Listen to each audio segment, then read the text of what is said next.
जय जय राम, जय श्री राम, जय हो भोले बाबा। मेरे प्यारे भक्तों, यदि आप भगवान शिव के भक्त होंगे, उनकी उपासना करते होंगे, तो यह भगवान शिव की पावन कथा जरूर श्रवण करिएगा। जो भी भक्त सावन के सोमवार का व्रत करते हैं, वह इस कथा को यदि सुनते हैं, दूसरों को सुनाते हैं, तो वह भगवान शिव की कृपा के पात्र बनते हैं तथा उनकी सभी मनोकामनाएं भगवान शिव पूरा करते हैं।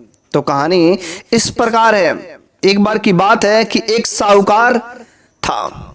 वह साहूकार बहुत ही धनी था। उसको किसी भी प्रकार की कोई कमी नहीं थी। धन धान सब कुछ थे, सब कुछ था, लेकिन उसे कोई संतान की प्राप्ति नहीं थी। उसके पास कोई संतान नहीं थे। इस वजह से एक दिन साहूकार की बीवी बड़े ही दुखी से बैठी हुई थी। साहूकार ने कहा, प्रिय, तुम इतनी निराश क्यों हो? साहूकार की बीवी ने कहा कि देखिए, हम लोगों के पास सब कुछ है, लेकिन बस एक पुत्र नहीं है। लेकिन साहूकार और साहूकार की बीवी दोनों लोग बहुत एक नेक काम किया करते थे। दोनों लोग मिल करके प्रत्येक सोमवार का व्रत करते थे और पास में ही भगवान शिव का मंदिर था। वहां पर जाकर उनकी भक्ति, उपासना सब कुछ किया करते थे। वह भोग लगाते, हर सोमवार का व्रत करते। उनके व्रत विधि में किसी प्रकार की कोई कमी नहीं करते थे। इस वजह से उन दोनों लोगों ने एक सोमवार को भगवान शिव पार्वती जी के मंदिर में संतान प्राप्ति के लिए आराधना किया कि हे भगवान, यदि हम दोनों पति पत्नी यदि सच्चे मन भाव से यदि आपका भक्ति, उपासना, व्रत करते हो, तो मुझे एक संतान जरूर दीजिए। इस पुकार माता पार्वती ने सुन ली। तो माता पार्वती ने भोले बाबा से कहा, देखिए प्रभु, ये दोनों साहूकार और साहूकार की पत्नी बड़े सच्चे लगन से हम लोगों की भक्ति करते हैं, उपासना करते हैं, और आज तक इन लोगों ने कुछ मांगा नहीं, और पहली बार इन लोगों ने कुछ मांगा है। प्रभु दे दीजिए ना। भोले बाबा ने कहा, सभी प्राणियों को अपने कर्मों के फल ही मिलते हैं, और जो इनके भाग्य में रहेगा वो मिलेगा ही मिलेगा। इनके भाग्य में कोई संतान सुख नहीं है, मैं संतान नहीं दे सकता। लेकिन माता पार्वती जिद पे आ गए। कहती है, आप अपने भक्तों को नहीं देंगे तो किसको देंगे? पहली बार इन लोगों ने कुछ मांगा है। यदि इनका विश्वास टूट जाएगा तो हम लोगों को भक्ति, उपासना कौन करेगा? भोले बाबा माता पार्वती के जिद पर उनको एक जो है पुत्र की प्राप्ति होने का वरदान दे देते हैं। ठीक 9 महीने बाद एक सुंदर पुत्र की प्राप्ति होती है। लेकिन वह पुत्र तो दिए रहते हैं, लेकिन भोले बाबा ने कहा कि जो भी ये पुत्र की प्राप्ति होगी, वह पुत्र अल्प आयु होगा। उसकी आयु मात्र 12 साल ही रहेगी। लेकिन इस बात को खबर साहूकार और साहूकार की पत्नी दोनों को पता था, लेकिन उन्हें किसी भी प्रकार की कोई चिंता नहीं थी कि मेरा पुत्र बस 12 साल का ही होगा, उसके बाद नहीं अल्पायु होगा। उन लोगों को किसी प्रकार की कोई चिंता नहीं थी। लेकिन पुत्र की प्राप्ति होने के बाद भी साहूकार और साहूकार की पत्नी ने उनकी भक्ति, उपासना, आराधना में किसी प्रकार की कोई कमी नहीं की, बल्कि उनका विश्वास और अधिक बढ़ गया। अब तो और अधिक अच्छे से और तन मन धन से दिल जान लगा करके उनकी भक्ति, उपासना करने लगे। जैसे जैसे समय बीतता गया, पुत्र बड़ा होता गया, लेकिन वह पुत्र चूंकि वरदान स्वरूप था, इस वजह से उस पुत्र के अंदर अनेक गुण भरे हुए थे। 11 साल बीत गया और 11 साल में वह पुत्र इतना तेजवान हो गया, लंबा हो गया कि एक वयस्क मनुष्य के जैसे दिखने लगा सब कुछ। लेकिन साहूकार ने एक दिन उसके मामा को बुला करके कहा, देखो मेरा पुत्र जो है 11 साल का हो गया, और 11 साल में देखो कितना बड़ा दिखने लगा, कितना बड़ा हो गया है। इसे तुम काशी ले जाओ और वहां पर ले जाकर इसकी पढ़ाई कराओ। पढ़ाई कराने के बाद तुम वापस आना। चूंकि उसके मामा को ये बात नहीं पता था कि यह लड़का जो अल्पायु है। लेकिन साहूकार ने कहा, जब तुम रास्ते में जाना तो मैं तुम्हें ढेर सारे धन दूंगा, और रास्ते में जहां पर भी तुमको दान दक्षिणा, कोई भिखारी, जहां पर यज्ञ हो, कहीं पर भी, वहां पर तुम जो है यज्ञ सब कुछ दान पुण्य करते हुए खूब धूमधाम से जाना। किसी प्रकार की किसी को कमी नहीं होने देना। उस साहूकार ने उसके मामा को साथ में अपने लड़के को विदा किया। काशी जाने के लिए।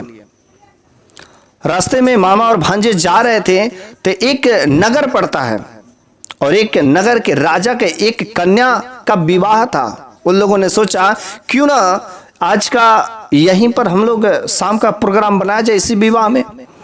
लेकिन जब वहां पर वे जाते हैं तो वहां पर कुछ गलत ही हुआ रहता है। जो राजकुमारी थी, जो कन्या थी, बहुत ही सुंदर थी, बहुत ही नेक थी, लेकिन जिस लड़की के साथ विवाह हो रहा था उस लड़के के पिता ने सोचा अगर वह लड़की मेरे बेटे को देखेगी तो वह विवाह नहीं करेगी, क्योंकि उसका बेटा एक आंख से काला था।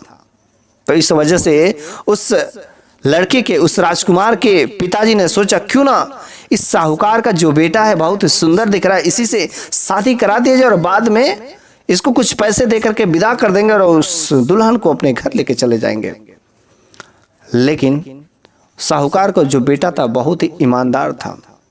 साहूकार को बेटे के साथ उस कन्या का विवाह करा दिया जाता है।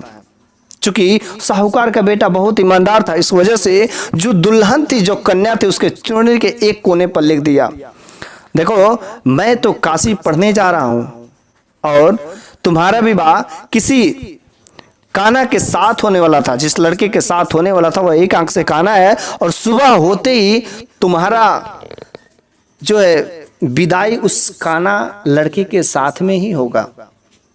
जैसे ही यह बात उस चुनरी पर लिख देती है और लड़का तो चला जाता है और सुबह होते ही वह लड़की अपने पिता से बताती है ऐसी ऐसी बात है और विदाई नहीं होती है।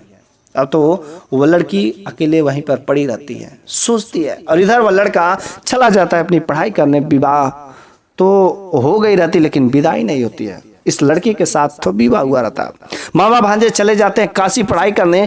जैसे ही 12 साल बीतने वाले रहते हैं उसी दिन, उसको तो पता नहीं था चूंकि मामा को, लेकिन वहां पर एक बहुत ही भव्य यज्ञ का आयोजन करते हैं और जिस दिन यज्ञ का शुरुआत होने वाला था उसी दिन उस लड़की की 12 साल पूरा होने वाले थे। इधर यज्ञ शुरू हुआ, उधर भांजे ने कहा मामा मेरे सर में बहुत तेज दर्द हो रहा है, बहुत तेज पीड़ा हो रही है, मैं थोड़ा जाता हूं आराम करने। और जैसे ही वो लड़का जाता है आराम करने के रूम में, कमरे में बैठा रहता है, कुछ देर बाद कष्ट होती है और उसके शरीर से आत्मा निकल जाती है।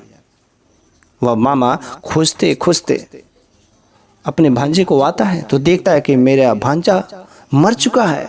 वह लगता है विलाप करने, काफी भीड़ लग जाती है। किस यज्ञ को ये सब काम करा रहे थे और इधर ये भांजा कि प्राण पखेरु उड़ गए। चूंकि यज्ञ होता है तो सभी देवताओं का वहां पर वास होता है और उसी समय माता पार्वती और भोले बाबा दोनों लोग उस रास्ते से गुजर रहे थे तो काफी विलाप सुना।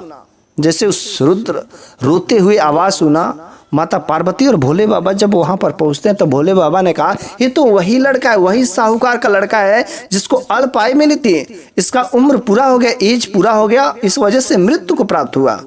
माता पार्वती ने कहा प्रभु आपने ठीक काम नहीं किया, वह साहूकार का एक इकलौता पुत्र था, आपने इसे अल्प आयु का वरदान दिया था। नहीं प्रभु कुछ इसे इसकी आयु बढ़ा दीजिए। लेकिन भोले बाबा ने कहा नहीं अब नहीं हो सकता है। लेकिन माता पार्वती जिद पर आ गई कि हम लोगों के इतने बड़ा साहूकार और साहूकार की पत्नी इतनी बड़ी भक्त और यहाँ पर ये लोग यज्ञ का कार्यक्रम शुरू कर रहे थे और मेन जो मुखिया है वही मर जाए तो क्या होगा प्रभु। इस बात को सुन करके भोले बाबा ने उसको आयु बढ़ाने का वरदान दे दिया और वह फिर से जीवित हो गया। यज्ञ का कार्यक्रम पूरा हुआ, उसकी पढ़ाई पूरी होने के बाद वह अपने घर को वापस लौटता है। लेकिन जब वह अपने घर को वापस लौटता है तो रास्ते में पहले जहां पर शादी हुई रहती है वहां पर उस कन्या के घर पर जाता है। वो कन्या का विदाई नहीं हुआ रहता है। जैसे कन्या देखती है तो पहचान जाती है और बिल्कुल खुश हो जाती है। वहां पर उस लड़के ने एक भव्य यज्ञ का आयोजन किया और वहां से वह लड़की अर्थात जिस लड़की के साथ विवाह हुआ था उस साहूकार के लड़के की, वो अपने दुल्हन को लेकर के अपनी पत्नी के साथ में अपने घर को चलता है। जब अपने घर को चलता है तो अपने घर पर साहूकार के घर किसी से संदेशा भिजवाता है। कहता है उन्हें संदेशा दीजिए कि कह दीजिए कि उनका पुत्र शादी करके एक पुत्र बधू लाया है। जैसे यह खबर साहूकार और साहूकार की पत्नी को पता चलती है, अब तो खुशी से फूला ना समा जाए कि मेरा पुत्र तो अल्पायु का था, मात्र 12 साल, और वो वापस लौट आया है। वह भोले बाबा के मंदिर में पले जाते हैं और भोले बाबा को कोटि कोटि धन्यवाद करते हैं। और तब जा करके वह अपने पुत्र और अपने पुत्र वधू को अपने घर में गृह प्रवेश करवाते हैं। तो जो भी भोले बाबा के विश्वास करता है, उन पर आस्था करता है, उनकी उपासना करता है, सोमवार की व्रत करता है और इस कथा को सुनता है, सुनाता है, यदि संतान नहीं तो संतान प्राप्ति अवश्य होती है। यदि किसी लड़की का शादी नहीं हो रहा है तो शादी अच्छे से हो जाती है, चाहे लड़का हो चाहे लड़की हो, अच्छा जीवन साथी मिल जाता है। अब क्या चाहिए, हर प्रकार से कष्टों से मुक्त हो जाती है। संतान प्राप्ति, अच्छा जीवन साथी यदि आपको चाहिए तो सोमवार की इस पावन कथा को जरूर सुनिएगा और सोमवार में जितने सोमवार पढ़ते हैं हर सोमवार का व्रत जरूर रखिएगा। जय जय राम, जय सिया राम, जय हो भोले बाबा।